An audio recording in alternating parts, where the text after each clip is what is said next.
Hello, welcome to another episode of Arms Ranked. Today we've got 3 opponents today. We have our third showing against Gabby Katz, James B, and Clayman. So let's get into it. We're going to sparring ring to start this game off. I go double Salamander because that seems to be the most effective combo against her. Although maybe if I encounter her again, which seems pretty likely considering she's appeared in 3 episodes so far, and I'm pretty sure she plays every day. I might consider trying to clap back against her, like maybe have a taste of her own medicine. I don't know. I doubt I'm good enough at the clap back to really challenge this, but I mean, you never know. I could put it on the left arm. Anyway, this first round, I think it went fairly clean. I think I was just able to keep her away before she was able to really do some damage, because whenever she's up close, you really don't have that many options, especially with your back against the wall or if you're like in the corner or something. So I think she blocked, but I couldn't really see through all the mayhem, so I take the first round.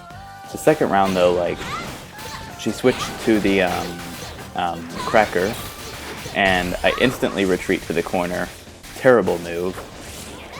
And if I could just I think in theory, if I could knock her into the corner and then stay in the center of the stage, I could theoretically do better. But in practice, I'm pretty sure she'll just approach me and force me right back into the corner. So unless I'm able to punish every landing, because she does jump quite a lot, and she seems to be blocking too, so if I were a bit grabbier, I think I could have done better as well. At this point, I thought I probably had this game in the bag, just thinking I just need to read her once and then I'll be able to take her out. But unfortunately, I guessed wrong. She dashed to the right and not to the left, so my rush does not land. And then she reads the block and gets the grab to take the game, so that was good on her part. Luckily, I'm able to block this. I tried to punish, but I think my arms just fell down, so I wasn't able to. She's not giving me any time to charge my arms either, so even though she's not charging her arms, she can probably land more hits because she's got a light arm. I'm able to punish her landing lag, which is, I think the real key to beating her is punishing the landing lag, because there's not a whole lot else you can do to keep her away. Unless, I think there might be maybe there's some crazy counter pick on that I'm not aware of. Unfortunately, the Salamander is not, it doesn't look like it got deflected. I think it was just the weird hitbox wasn't helping out at all. And we're both in, I think, the one hit away scenario. I've got rush, and I go ahead and use it, but unfortunately I got too greedy there, and she's able to punish my missed rush with a clapback shot, so good game. Next, we went to Spring Stadium, which, I'm not really sure if this is in her favor or not, because it's got those corners, which makes it hard to escape her, but then again, you can still jump and dodge in the corners because of the trampolines. And not to mention the combos. She's pretty good at the combos too. I think there's one point whenever she combos me before I hit the trampoline, and then hits me again after I hit the trampoline, so that was pretty funny.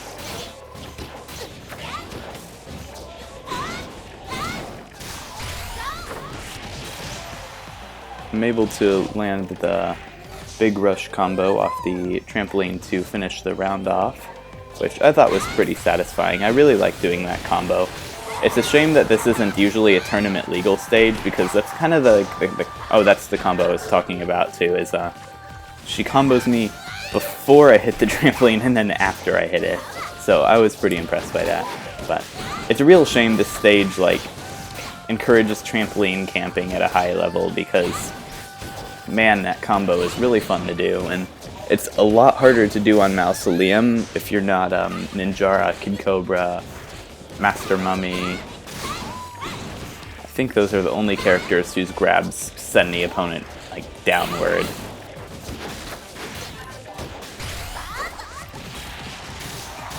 So yeah, the Mausoleum combo is a lot harder to do than the Spring Stadium one.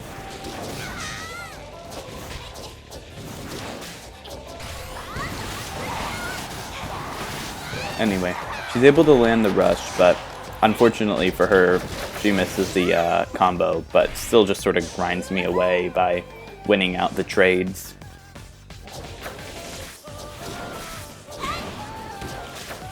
Also, I think the Hydra is a pretty good arm for her because the Crackers works in a similar way, but really, if you're in a corner, your only viable option to escape grabs and punches would be to jump, but the Hydra could cover that, meaning you've either got to predict the grab or predict the punch. And once again, I'm trying to punish the landing lag, but I didn't do it right. I think if I had maybe stalled a bit or dashed in the same direction as her, it would have worked out. Also, the clapback, I think arguably, even though it's a bit slower than other rushes, it's probably the hardest rush to like actually punish in the game, just because it can like make crazy turns and it's ridiculously hard to like dodge. You have to block it for the most part. I'm pretty sure that I got hit by my own Slamamander there, so that was good. So good game, Gabby Cats. And with that, I believe of the 3 appearances she's made, she's won 2 of them and I've won 1, so that makes 2-0 or 2-1 in favor of Gabby. Next is James B.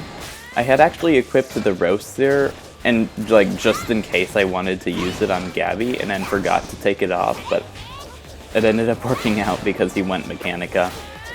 So that's good. He definitely plays a lot different than Gabby.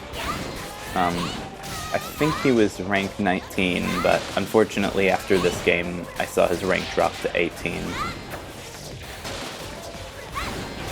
A lot of times I've noticed his arms were weak, which is why I'm sort of aiming to his left or right, because it's kind of a two-way, like a 2 out of 3 chance of something good happening if you aim for a broken arm.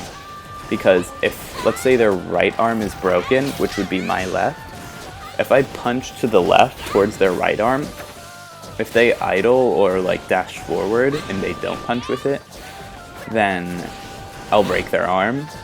If they dash to their right, my left, then I'll hit them. So really the only way out would be to dash to the right. And even then, some characters, like when they dash to the dash, like they sort of extend their arm really far out. So against some characters, I think Dr. Coyle is especially notorious for this.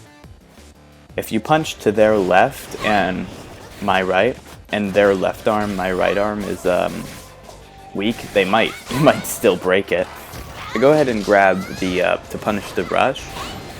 I think this player, maybe they haven't fully realized the potential of the roaster rushes, as I think roasters have one of the best rushes in the game, or at least for punishing. Because I think, or maybe they're just making wrong predictions regarding me. That was a good grab, and yeah. Pretty wide too. I think last time I mentioned that the nade might have the widest grab. Maybe it's tied with the roaster, or the roaster might be even better. Anyway though, I don't know why I keep getting so many arm disables, because, or like at least arm damages, because unless I'm just not noticing it, I don't really get my own arms like disabled a whole lot. It's not like it never happens. Probably happens maybe once per episode, but with this guy, I damaged his arm quite a bit. But I think it's more likely that I'm just not noticing it because it doesn't usually affect me. Also, although Mechanica can do it, I think she's one of the less good characters to try and punish bad rushes with, you've gotta be pretty confident to punish a rush as Mechanica, because her big body and any good read will allow an opponent to punish your rush habit. Anyway, I thought they were gonna go Mechanica with the same combo again, so I put on the clapback, but they ended up going Springman. And I'm not sure if Springman or Mechanica is their main, but I think they did better with Springman, so it's either just their Springman playstyle is better suited to counter me, or Springman is actually their main. Anyway, that was a nice grab. I wasn't able to punish it because it was too low.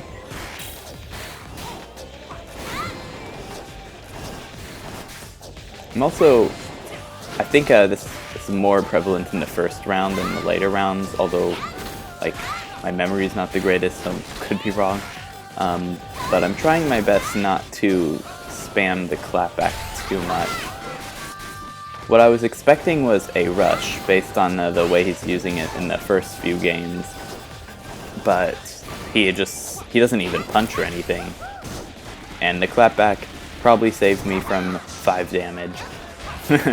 So, who knows, maybe that 5 damage is what would have won him the game. But I'm low on health, so I'm just playing a bit more aggressively, trying to get in closer, and I get a grab, which now, looking at his health bar, I actually have more health, so I'm just using the clapback, like waiting behind it so that there's nothing he can do about it. And that's how I was able to take the first round. Second round, I think he's catching on to what I was doing, and I was just trying to build rush with those grabs at the start. Anyway, he reads the direction I'm going and is able to punish me. I think that's one reason that I struggle a lot against the roasters, is that it's pretty easy to read Mechanica, especially considering how big she is. And again, the clapback does not save me at all. So I definitely need to be careful with it whenever my opponent has rush. Now that I think about it, using my rush to bring it back without having to either cancel it or punch with it might actually be a wise decision. Also, sorry if you're hearing noise. My mom has some guests over and the door just opened again, so you might have heard a dog bark. I go ahead and rush, and luckily thanks to the clapback's crazy homing on rushes, it's able to break the shield. So, although I don't get full damage, I at least get good damage. Also, I'm trying to mix in a couple clapback cancels instead of just punching with it. That way it's a bit harder to punish, because oftentimes people, they'll see a clapback out. This was more prevalent at a lower rank, because I remember there was a time when I used an alternate account just to try out random arms, and when I got to the clapback guardian, whenever people saw those out, they would just shield and do nothing. Anyway, I get this grab, and the match ends in a draw.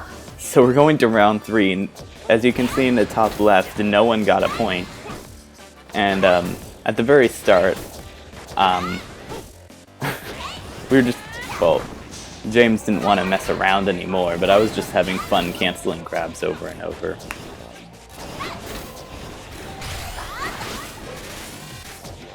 James is able to shield just in time to not eat clapback for breakfast. And I'm trying to be careful. We trade punches there, probably in James's favor because he's got more health, but I think we're a bit more even now. And man, had I punched with the clapback immediately, I probably could have gotten away with that, because James missed his rush.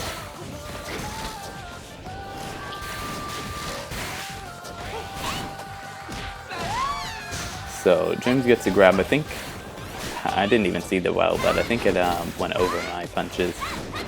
And we're just trading a lot. He's playing around the clapback a bit better this round than he did the last round. But I'm able to read the block and get a grab.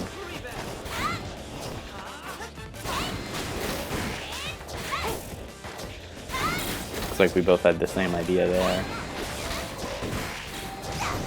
But unfortunately, I used my clapback a bit too early, and James is able to punish it since I couldn't really see that coming. I don't know, maybe James didn't realize why I was just randomly grabbing at the start, but I didn't see a need to do that because we have Rush full. If anything, it was risky for me because... Also, yeah, we both Rush. It was risky because we both had Rush though. Unfortunately, I missed the punish twice, but I'm able to grab him out of the air. Also, that Rush earlier, like, kind of bugged me. I was hoping it would be one of those rushes where, like, you just both, like, punch each other and then are both in hit stun and constantly trade. But no, for whatever reason, James got to get his Rush, but I didn't get to land mine. Even though we have, like, the same Rush. Anyway, James is really trying to run away from me because I think he's either building Rush or he just doesn't want to get too close because it seems that I have more success up close. If James had waited like a fraction of a second longer, I was going to punch and he definitely would have landed that Rush, but he rushes just a bit too early, so I'm able to react and block instead. If James had dodged to the left, I think he could have gotten away with that. But unfortunately he makes the wrong decision. Now though he's in the comeback rage mode, and this would give him a big advantage, like would give him the ability to just spam and spam, but unfortunately for him I'm able just to bop him for the final blow. So good games, James. Lastly we have Clayman, another Springman. We're going to Ramen Bowl. And I go ahead and actually switch to the nade this time. And I dodge backwards just to dodge the grab because on this stage you can do that. I get a combo and yeah, he's able to hit me. I think you can actually combo off of fire if you hit somebody on the top from the bottom because it sends them upward. So you have to be pretty precise with it, but it's still possible. You can also do it with like explosion, and wind is especially easy. I go ahead and rush and take the round out pretty cleanly. Only 40 seconds. So into the second round, he's got rush. I switched to the clapback because he's using 2 straight flying arms. I'm not sure if he was trying to combo off of the explosion or if he was expecting me to do something, but he's getting way up in my personal space, so I need to get him out of there. And yeah, it was pretty clear. I think he was trying to be really aggressive in my face because honestly that works with me. If you're really aggressive in my face, it's probably going to be really hard for me to do anything, especially with arms like toasters or hydras or clapbacks. But at a distance, Clayman is hardly a threat, so good games to Clayman and as well as everyone else in this episode. Hope you have a nice day. Bye.